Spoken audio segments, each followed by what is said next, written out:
তারেক রহমান হচ্ছে ওই দলের ভারপ্রাপ্ত চেয়ারম্যান। তিনি অবশ্যই তার দলের অবস্থান ব্যক্ত করবেন, খুব স্বাভাবিক। ডক্টর ইউনূস হচ্ছেন অন্তর্বর্তীকালীন সরকারের প্রধান উপদেষ্টা। বাংলাদেশের সক্রিয় রাজনৈতিক দল প্রায় ৪৫টার মতো আছে রেজিস্ট্রেশন প্রাপ্ত। তিনি তো একটা দলের কথা মতো একটা সরকার প্রধান হয়ে সিদ্ধান্ত নিতে পারেন না। তিনি সকল রাজনৈতিক দলের মতামতের ভিত্তিতেই নেবেন এবং তিনি বলেছেন এটা জুনের মধ্যে।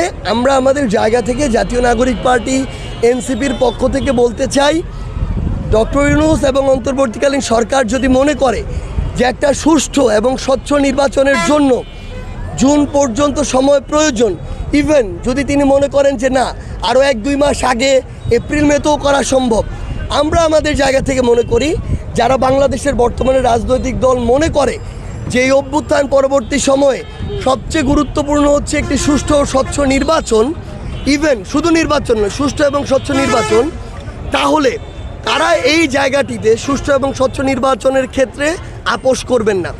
সেক্ষেত্রে আমরা মনে করি যে অন্যান্য রাজনৈতিক দলগুলোর সাথে কথা বলে তিনি এবং সামগ্রিক বিবেচনা একটা নির্বাচন হবে, সেখানে আইনশৃঙ্খলা রক্ষাকারী বাহিনী এখন ওই অবস্থায় আছে কিনা, বিচার বিভাগ ততটা ফেয়ার কাজ করতে পারবে কিনা, এবং সবচেয়ে গুরুত্বপূর্ণ নির্বাচন কমিশন নিয়ে অনেক অভিযোগ আসছে।